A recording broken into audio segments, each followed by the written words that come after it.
Merry, Merry, Merry Christmas. Hope you are enjoying your Christmas holiday. But this Christmas celebration will be complete if you don't sit back and listen to this fascinating Christmas story. Don't touch the dice. The wonderful love story ever told. The story of Christmas. It was a dark, scary night. Silent, holy, very calm. A couple hurriedly entered the stable. They also had a donkey. They lit a lamp and kept it in one corner of the stable. The animals in the stable were surprised to see these strangers. They were busy eating the straw from a new manger. The man's face looked worried. His wife was heavy with pregnancy and in labor. Baby about to come out. No doubt, there was no space in the inn, no hospital, no maternity, no lodging, no nurse, no doctor, no midwife.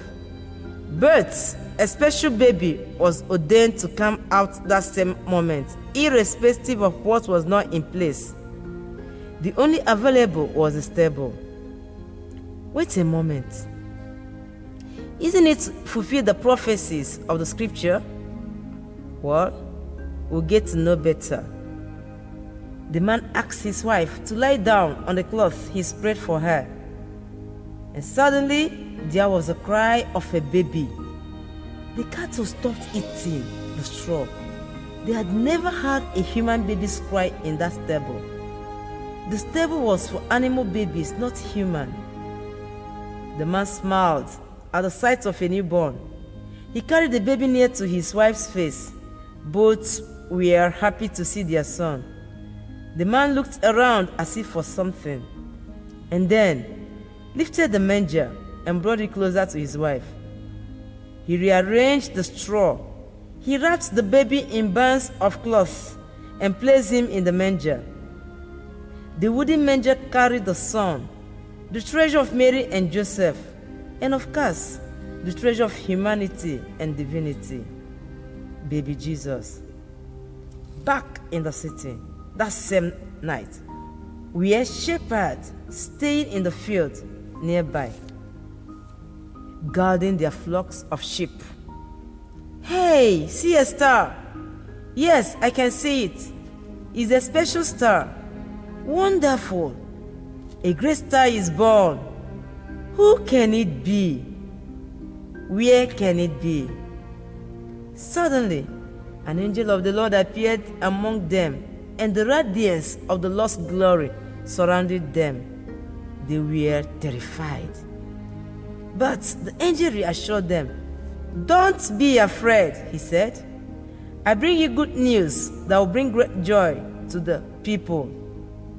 The Savior, yes, the Messiah, has been born today in Bethlehem, the city of David. And you will recognize him by this sign. You find a baby wrapped snuggingly in stripes of cloth, lying in a manger.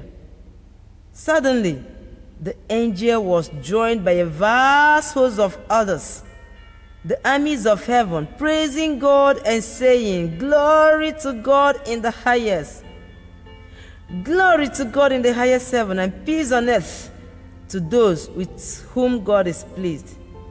The shepherd also praised this God. Let's go to Bethlehem. Let's see this that has happened. Yes, let's go, echoed the shepherds. They hurried to the village and found Mary and Joseph and their baby lying in a manger. They told everyone what had happened, and all who heard them were astonished. They presented 3 wonderful and significant gifts to the baby: myrrh, gold, and frankincense, and then went back to the city praising God. Now, why? Why did Jesus come on earth? Why forsake the majesty and fellowship of heaven, exchanging a palace for a stable, immortal comfort for a feeding traps, and robes of glory for the feeble body of an infant. What an unparalleled irony! This supreme unrivaled nobility experiencing absolute and total humility.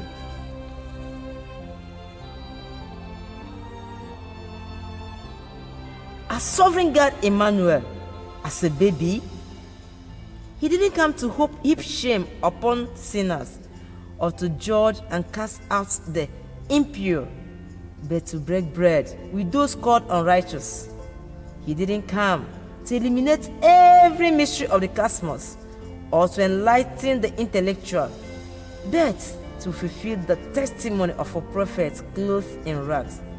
He didn't come to elevate a single nation or to eliminate a particular political affiliation.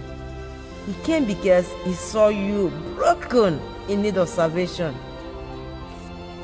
He saw you lost and abandoned, crying out, surrounded by deaf ears, fighting through the tears but beaten down by the torments of this world.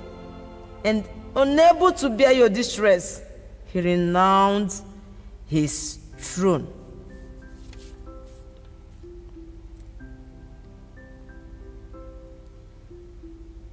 His eternal throne.